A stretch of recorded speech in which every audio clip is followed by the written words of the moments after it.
Nekateri primeri pogrešanih oseb potekajo po običajni poti in so hitro rešeni. V takih primerih oseba izgine, a jo s pomočjo zbranih dokazov v nekaj dneh najdejo in vrnejo družini. A nekateri primeri so veliko bolj zapleteni, saj vsebujejo preobrate, ki jih nihče ni pričakoval in pogosto ostanejo nerešeni več let ali celo desetletij po dogodku. Številka 10. Leta 1974 je 40-letni Gabriel Caparino živel v Yorktown Heights v New Yorku, kjer je delal kot poslovni direktor. Njegovo izginotje tistega leta ostaja nerazrešeno, preiskovalci pa so bili zaradi njegovega primera desetletja frustrirani. Gabriel je bil zaposlen pri General Foods kot direktor oddelka za kavo v podjetju. V tej vlogi je leta 1974 odpotoval v New Orleans, vendar se nikoli ni vrnil v New York in od takrat ga nihče ni videl.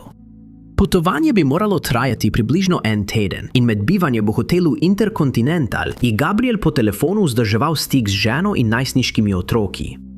7. marca so se pogovarjali zadnjič in povedal je, da se pripravlja, da bo šel tisti večer ven. Ženi je povedal, da se bo odpeljal v francosko četrt poslušati jazz glasbo in da bo tisto noč spakiral kovčke, saj se bo naslednje jutro odpravil domov. Ni znano, ali je sploh prišel do jazz kluba, je pa gotovo, da se naslednji dan ni pojavil na svojem letu. Ko je policija preverila njegovo hotelsko sobo, so v njej našli vse njegove osebne stvari, vključno s prtljago in darili za družino. Njegova letalska vozovnica je bila prav tako v sobi, vendar ni bilo nobenega sledu o Gabrielu ali kakršnega koli namiga, kaj bi se mu lahko zgodilo. Prvi 4 dnevi preiskave so bili brez uspeha, saj nihče ni poročal, da bi Gabriela videl v noči pred njegovim izginotjem. Toda kot se pogosto zgodi, se je sled pojavila prav takrat, ko se je zdelo, da bo preiskava zašla v slepo ulico. 3 ljudje, ki so jih opisali kot hipije, so bili v svojih 20 letih in so vstopili v trgovino Sears v New Orleansu, kjer so izbrali nekaj oblačil in fotoaparat, ki so ga želeli kupiti. Ko pa so poskušali plačati s kreditno kartico, je blagajničarka takoj opazila, da je nekaj narobe, saj so poskušali plačati z Gabrielovo kartico. Ko so ga prosili za osebni dokument, je eden od moških pokazal Gabrielovo Allstate zavarovalno kartico in blagajničarka je sprejela nakup. Pozneje so našli najemni avtomobil pogrešanega moškega, parkiran pred šolo na ulicah Spain in Rampart, ključi pa so še vedno bili v ključavnici. Bilo je očitno, da ga je tisti, ki ga je pustil tam, temeljito očistil. Na tej točki je preiskava postala izjemno zapletena. Govorice so krožile, da je Gabriel vohun in da je vzel $19,000 predujma na svojo plačo, preden je odšel v New Orleans. Ugibalo se je tudi, da ima razmerja z več ženskami, vendar se je kasneje izkazalo, da je zaposleni pri General Foods, ki je prej delal za FBI, vse te lažne trditve izmislil in nikoli ni pojasnil zakaj. Viri ne navajajo, ali so 3 osebe, ki so uporabile Gabrielovo kartico, kdaj izsledili, vendar ne menijo, da so odgovorne za njegovo izginotje. Njegova družina verjame, da je bil žrtev kaznivega dejanja, vendar ker niso nikoli našli nobenih dodatnih informacij, resnica o Gabrielovem primeru ostaja skrivnost. Vsakdo, ki ima dodatne informacije o tem primeru, lahko kontaktira policijsko upravo New Orleansa na številko 504 821 2222. Gabrielova številka primera je MP 1711. Številka 9. Ko je 47-letni Eric Kimball izginil iz svojega kampa v Kaliforniji septembra 2024, so preiskovalci verjeli, da se je morda preprosto izgubil in da ga bodo sčasoma našli. Vse pa se je spremenilo, ko so bili obveščeni, da je imel le nekaj dni prej srečanje z medvedom. Eric prihaja iz Eureke v Kaliforniji. Viri pa ne navajajo, ali je bil poročen ali v zvezi. Vendar je znano, da je imel 2 psa in mačko, za katera je zelo skrbel. Eric je trpel za zdravstvenim stanjem, zaradi katerega bi imel napade, če ne bi imel predpisanih zdravil. In ko se je to zgodilo, je običajno postal zmeden in dezorientiran, zaradi česar nekateri verjamejo, da je njegovo izginotje posledica zdravstvene epizode. Septembra tistega leta je Eric prispel na območje Patrick Creek, blizu kampa Shelley Creek, in našel primerno mesto za postavitev tabora, tik ob cesti 199 v okrožju Del Norte. Na tem območju je že večkrat taboril, zato je zelo dobro poznal pohodniške poti in okolico. S seboj je vzel oba svoja psa in mačko, vsak dan pa je poklical svojo družino, da bi z njimi delil svoje izkušnje v divjini. Toda 16. septembra se jim ni oglasil in od Erika niso nikoli več slišali. Njegova družina je policiji povedala, da so z njim nazadnje govorili tik pred 8 uro zvečer tistega dne in ko ga niso mogli priklicati, so se odločili, da ga poiščejo. Odpravili so se do Patrick Creeka in našli njegov tabor. Nič se ni zdelo nenavadno in niso našli nobenih znakov boja ali kakršnega koli kaznivega dejanja. Njegovi ključi avtomobila, kamp oprema, vozniško dovoljenje, denar in cigarete so bili vsi na mestu, prav tako tudi njegov mobilni telefon. Njegovo vozilo, Toyota poltovornjak, so našli z odprto havbo, kar nakazuje, da je morda imel težave z motorjem. Ko so preiskali območje, so v bližnjem potoku našli sledi škornjev, vendar nikoli niso ugotovili, ali so pripadale Eriku ali drugemu pohodniku. Ko ga niso mogli najti, je njegova družina prijavila njegovo izginotje in dodala, da ne vedo, ali ima s seboj zdravila. Njegove hišne ljubljenčke so kasneje vse našli nepoškodovane in jih vrnili njegovi družini. Nato pa so razkrili, da je Erik tik pred izginotjem govoril o tem, kako je odgnal medveda. Medvedka se je približala območju z 2 mladičema, vendar jih je Erik uspel pregnati tako, da je vanje metal kamenje. Do danes ostaja neznano, ali so se medvedi vrnili in ali so bili odgovorni za Erikovo izginotje. Erik ima modre oči, rjave lase in je visok približno 170 cm. Tehta približno 68 kg in so ga nazadnje videli v temno-zelenih mrežastih oblačilih in pohodnih čevljih. Vsak, ki lahko ima informacije o tem primeru, naj pokliče šerifov urad okrožja del Norte na številko 7074644191. Številka 8. Med bolj šokantnimi primeri pogrešanih oseb so tisti, ki vodijo do odkritja neskladij v izjavah njihovih bližnjih, kar je bil primer Edwarda Sprinkla Dubbsa mlajšega, ki ga niso videli od 9. junija 1981. Takrat je bil Dubbs zaposlen pri podjetju Hayes Williams Incorporated, podjetju za odnose z javnostmi, ki je bilo na Madison Avenue v New Yorku, kot podpredsednik. Na omenjeni dan je zapustil svojo pisarno okoli 5:05 popoldne in so ga videli, kako odhaja iz stavbe, domnevno drugi zaposleni v podjetju. Naslednje popoldne je bil dogovorjen za poslovno kosilo, vendar se, kar ni bilo v njegovi navadi, ni pojavil. Njegov šef je takoj postal zaskrbljen, saj je bil znan po svoji točnosti in profesionalnosti. Tako je bil Edward prijavljen kot pogrešan.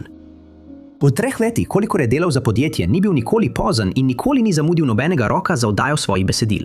Zato je njegovo nenadno izginotje povzročilo veliko zaskrbljenosti in policija je takoj začela preiskavo.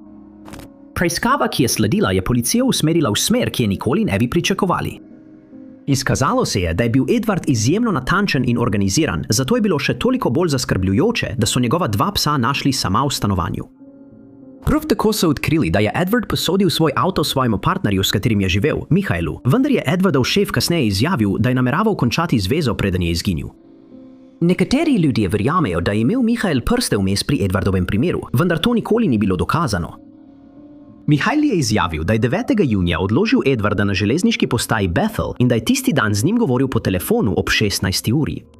Vrniti bi se moral okoli 19:30, vendar ga na postaji ni bilo, ko je Michael prišel pon. Več ljudi je poročalo, da so Edwarda videli na vlaku, vendar se niso mogli spomniti, kje je izstopil ali ob kateri uri so ga videli. Njegov avto so po izginotju 2-krat našli zapuščen, Michael pa je kasneje priznal, da je ponaredil Erikov podpis, da bi unovčil nekatere njegove čeke. Prav tako je priznal, da je policiji lagal o tem, da so ga po Edwardovem izginotju ugrabili in napadli, ter dodal, da je to storil le zato, ker je bil naveličan nenehnih policijskih zasliševanj.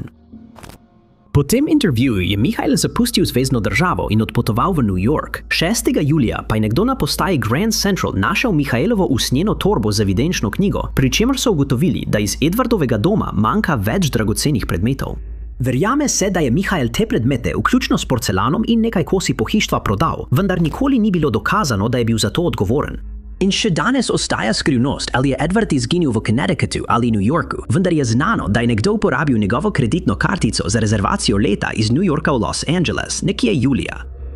Vsak, ki ve, kaj se je zgodilo z Edwardom ali lahko pomaga razjasniti podrobnosti tega primera, naj kontaktira policijsko službo Newtown na številko 203 4265841.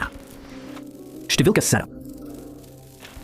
Primer izginotja 22-letne Judith Thrackle je njeno družino in preiskovalce leta spravljal v obup, saj je izginila na zelo vidnem mestu, kjer je bilo prisotnih veliko ljudi, pa vendar nihče nima pojma, kaj se je zgodilo. Judith je bila edina deklica med svojimi sorojenci, njena družina pa jo opisuje kot nekoga, ki je raje ostajal doma, kot pa preživljal čas s prijatelji.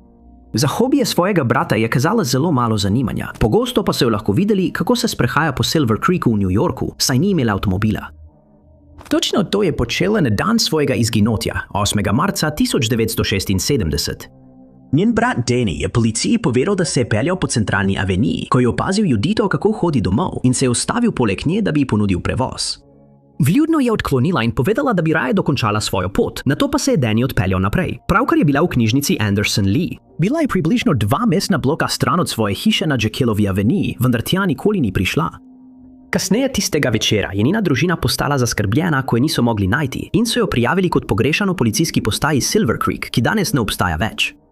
Več ljudi je poročalo, da so jo videli, preden je Danny ponudil prevoz, vendar je bilo, kot da je preprosto izginila brez sledu. Ko v njenem primeru ni bilo napredka, je njena družina najela zasebnega preiskovalca, ki je iskal dodatne sledi, vendar ni našel ničesar. V letih, ki so sledila, je bila Juditina izvorna spisna dokumentacija uničena, ko je policijska postaja prenehala obstajati. Ime zasebnega preiskovalca pa je poznal le en družinski član, ki je zdaj že preminil.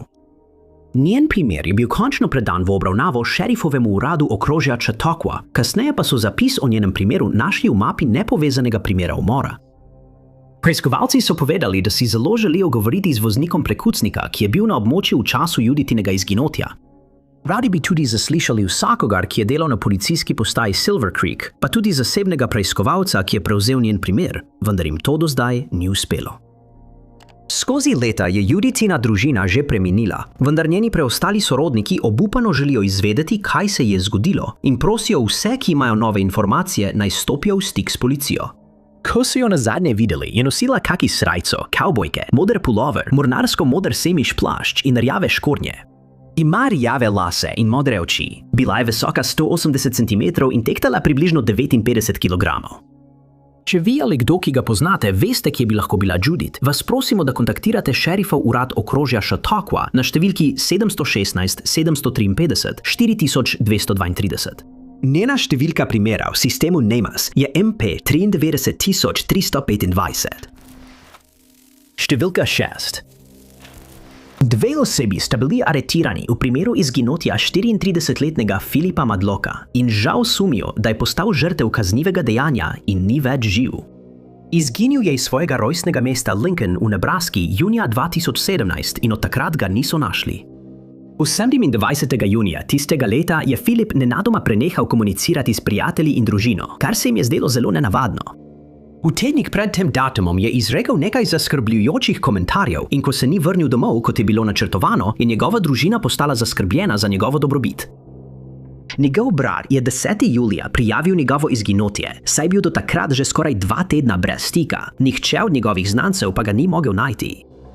Policija je bila obveščena, da je Philip pred izginotjem izjavil, da se boji za svoje življenje.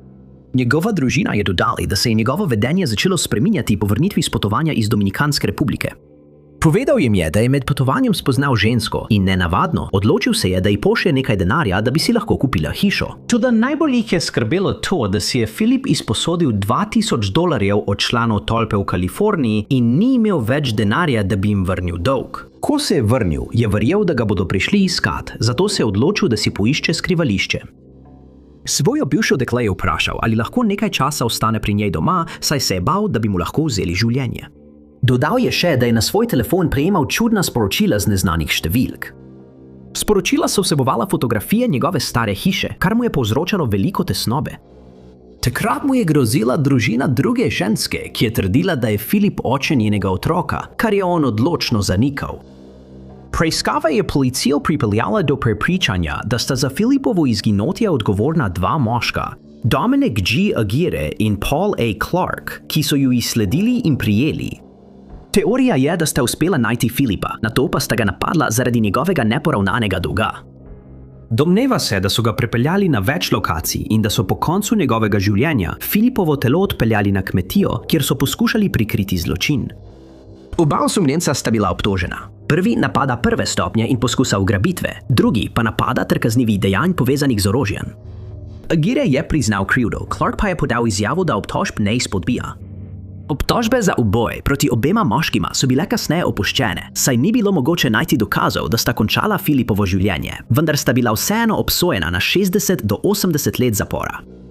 Razkrili so tudi lokacijo omenjene kmetije, ki so jo preiskali, vendar brez uspeha. Philip ostaja pogrešan in njegova družina si obupano želi razrešitve njegovega primera.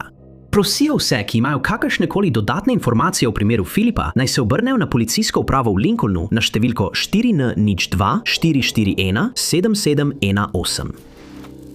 Številka 5. 25-letna Chelsea Coe je ena izmed več žensk, ki so leta 2017 izginile v južni regiji Ohio.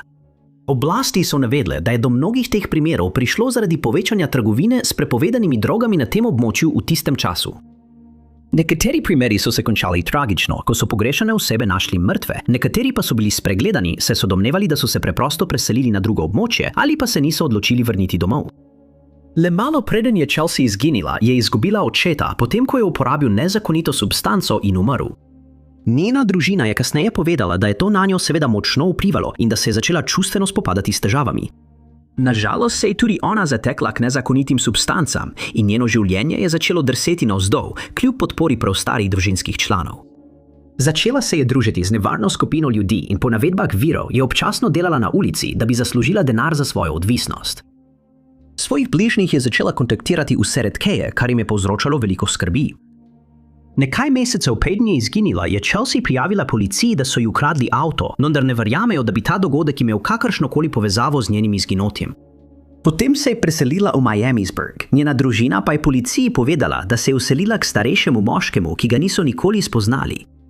Domnevno sta živela v hiši na Lower Miamisburg Road, stik z njo pa je postal še težji. Septembra tistega leta je Chelsea mati prijavila njeno izginotje in dodala, da že več mesecev ni bila v stiku s svojo hčerko.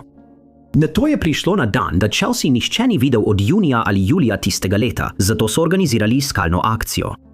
Chelsea mati je vedela, da je bila obupana, da bi izvedela rezultate očetove obdukcije, kar je bil eden glavnih razlogov, zakaj je ostala v stiku z družino, preden je izginila. Septembra so ti rezultati končno prispeli, njena mati pa jo je poskušala kontaktirati, vendar ni dobila odgovora. Ker je bila Chelsea šesta ženska, ki je izginila na tem območju v obdobju 18 mesecev, je policija njen primer vzela resno in se odločila, da se pogovori z moškim, s katerim je živela. Njegovo ime ni bilo razkrito, vendar je znano, da ni hotel sodelovati s preiskovalci, čeprav naj bi to storil zato, ker je bil vpleten v prepovedane substance. Prav tako je bilo sporočeno, da je bila identificirana oseba zanimiva za preiskavo, vendar njeno ime ostaja skrito pred javnostjo, medtem ko se preiskava Chelseanega primera nadaljuje. Nepremičnina, kjer je živela, je bila preiskovana 3 dni in po besedah policijskega predstavnika so bili najdeni nekateri dokazi, vendar narava teh dokazov ostaja neznana. V tem primeru se je pojavilo več teorij, vključno s predlogom, da je bila Chelsea žrtev serijskega morilca, ki je takrat deloval na tem območju. Veliko ljudi verjame, da moški, s katerim je živela, ve več kot priznava in da bi lahko bil on tista oseba, o kateri so pregovorili kot o zanimivi za preiskavo. Preiskava v tem primeru še vedno poteka, vendar niso prejeli nobenih novih sledi in usoda Chelsea ostaja neznana. Opisana je kot oseba s rdečkasto blond lasmi, modrimi očmi, visoka je okoli 168 cm in tehta približno 64 kg. Prepoznamo jo lahko tudi po tetovaži besede love na boku in še eni tetovaži zvezd na spodnjem delu hrbta. Kdorkoli lahko pomaga najti Chelsea, naj pokliče policijski oddelek v Miamisburgu na številko 937 866 3303. Njena številka primera je MP4 0215 15. Številka 4. Sherry Smith, mati pogrešanega 26-letnega Briana Garretta, je več let upala, da je njen sin še vedno živ in zdrav. Toda februarja 2025 je začela sumiti, da je postal žrtev nasilnega dejanja in da je ves čas v resnici govorila z nekom drugim. Junija 2018 je Brian živel v Longview v Texasu, ko je nenadoma izginil.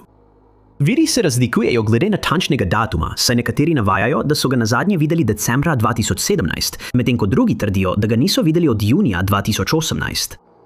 Nenavadno je, da so on in njegova družina vsi živeli v Longview, vendar Briana nikoli niso videli in so z njim komunicirali le prek elektronske pošte. Občasno se je oglasil pri njih in povedal, da se je odločil, da se bo za nekaj časa umaknil iz javnosti. Vendar sporočila nikoli niso pojasnila, zakaj je menil, da je to potrebno. Občasno ga je Sherry prosila, naj jo pokliče ali pošle glasovno sporočilo, da bi lahko slišala njegov glas, vendar so bile te prošnje vedno zavrnjene z enim ali drugim izgovorom.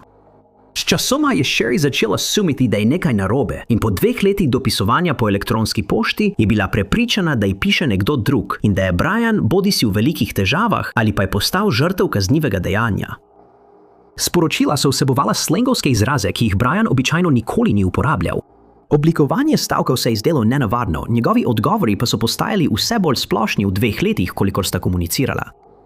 Izogibal se je odgovarjanju na osebna vprašanja in izogibal se je pogovorom o spominih, o katerih je govorila Sherry. Sčasoma je policiji s pomočjo metapodatkov uspelo ugotoviti, da se je nekdo drug pretvarjal, da je Brian, da bi zavlačeval preiskavo njegovega izginotja. Zdaj verjamejo, da je Brian izgubil življenje zaradi kaznivega dejanja junija 2018 in da so bili za njegovo izginotje odgovorni 4 ljudje: Derek Pope, David Thompson, Joey Rogers in Caitlin Jens Garrett. Po njihovih aretacijah je skupina preiskovalcem povedala, da so potem, ko so vzeli Brianu življenje, ga pokopali na določenem mestu, vendar iskanja na tej lokaciji niso prinesla nobenih rezultatov. Leta 2025 so v vozilu, ki je bilo zažgano, našli posmrtne ostanke in ugotovili so, da je avto pripadal enemu od obtoženih. Na kraju so našli tudi lopato in 2 rezilni orožji, poleg tega so odkrili znake razkroja. Februarja tistega leta so izvedli obsežno iskanje v gozdnatem območju ob okrožni cesti 1591, vendar niso našli ničesar več. Še ni bilo ugotovljeno, komu so pripadali ostanki najdeni v avtomobilu, saj so bili DNK testi preloženi. Družina Brian še vedno čaka na razplet v tem primeru, zato naj vsak, ki ima dodatne informacije, kontaktira policijo v Kannapolisu na številko 704 920 4000. Ime Briana in številka primera sta MP 88387. Številka 3. Julija 2016 je Cynthia Martinez pravkar dopolnila 26 let. Nekaj dni kasneje pa so se njeni starši odločili, da jo peljejo na slavnostno večerjo v Denny's v njihovem domačem kraju Kaiser v Oregonu. Med kosilom jim je povedala, da namerava tisto noč iti na quinceañera in videli so jo zadnjič, ko je okoli 17 ure odšla na dogodek 15. julija. Njena mama, Angelika, je okoli 22:30 poslala sporočilo, da bi preverila, kako je, in Cynthia je odgovorila, da je še vedno na zabavi.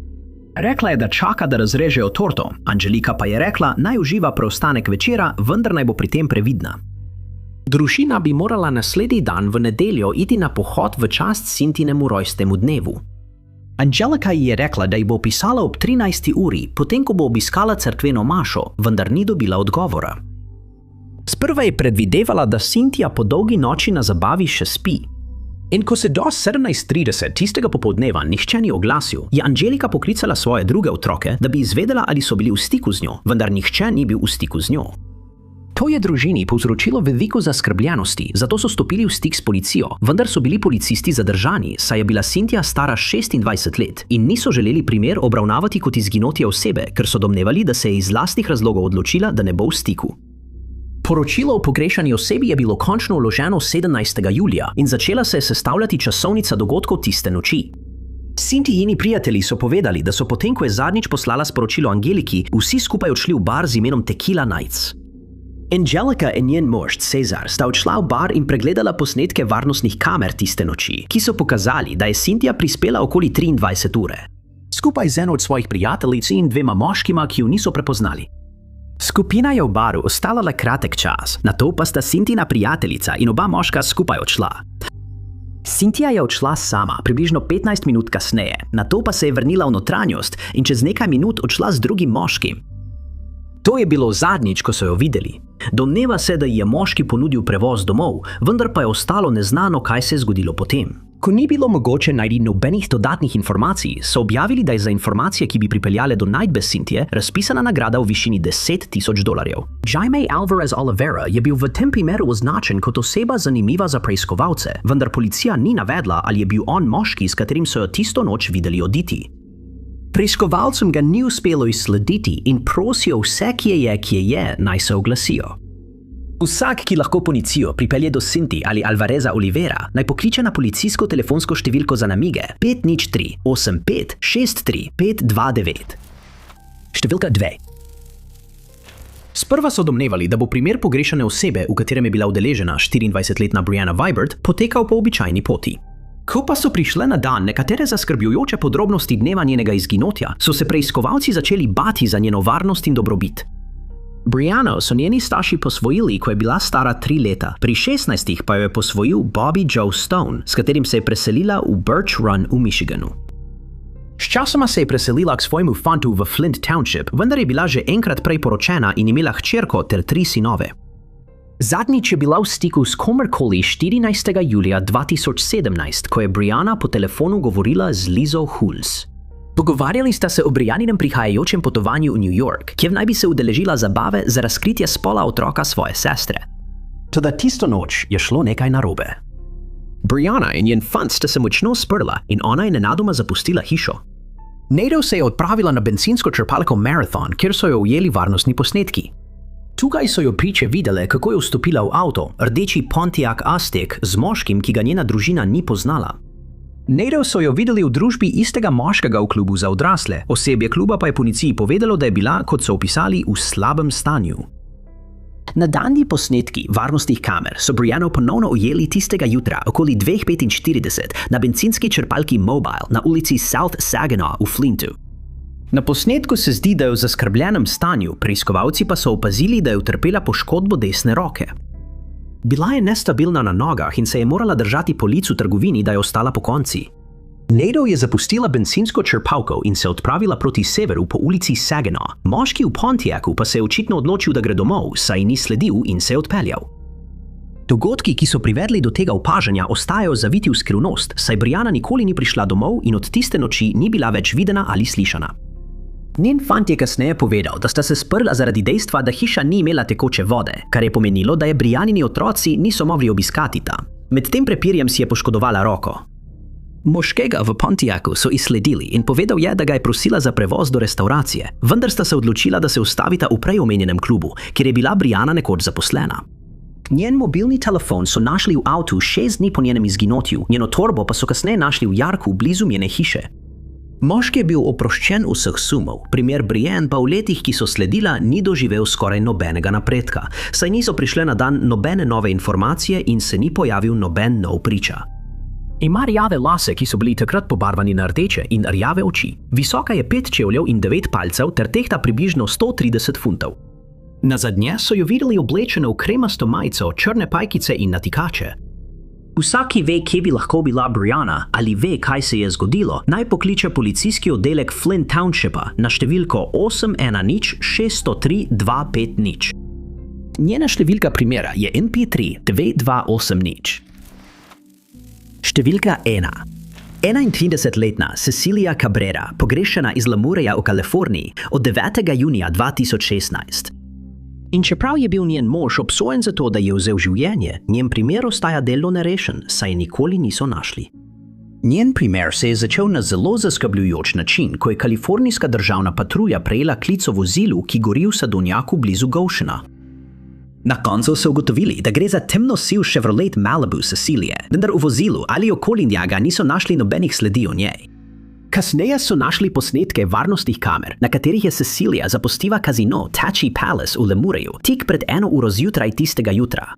Ko ji niso mogli priklicati, so odprli primer pogrešane osebe in policija je začela iskati sledi, ki bi pojasnile, kaj se je zgodilo in zakaj je bil njen avto najden tam, kjer je bil. Sledil je zapleten niz dogodkov.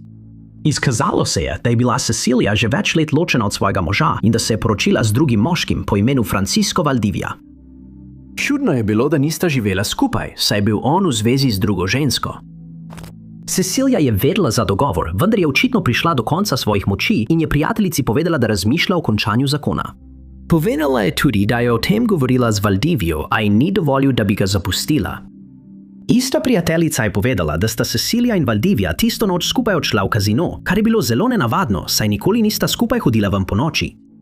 Še večjo zaskrbljenost je povzročilo dejstvo, da je nekaj tednov pred izginotjem prejemala grozeče telefonske klice, čeprav ni povedala, od koga so bili.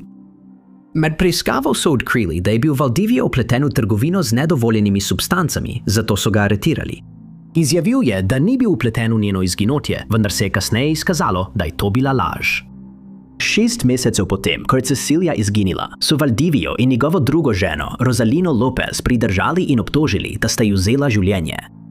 Takrat se je razkrilo, da je Cecilijo uporabljal zgolj kot sredstvo, da bi ostal v državi, kar je pojasnilo njegovo zavračanje ločitve. Čeprav niso želeli razkriti podrobnosti o zbranih dokazih, je policija izjavila, da je bila Cecilia najverjetneje ubita zaradi odnosa z Valdivijo. Valdivia je bil spoznan za krivega umora in požiga ter obsojen na dosmrtni zapor. Cecilia ni bila nikoli najdena, zato naj vsak, ki ima informacije o njeni lokaciji, kontaktira šerifov urad okrožja Tulare na številko 559 802 9400. Številka primera Cecilie je MP5, MP5157. Najlepša hvala, da ste gledali. Če vam je bil ta video všeč, pritisnite gumb všeč mi je. Ne pozabite se naročiti in klikniti zvonček za obvestila, da boste na tekočem z vsemi našimi prihodnjimi objavami. Moje ime je Top 5 Unknowns in se vidimo v naslednjem videu.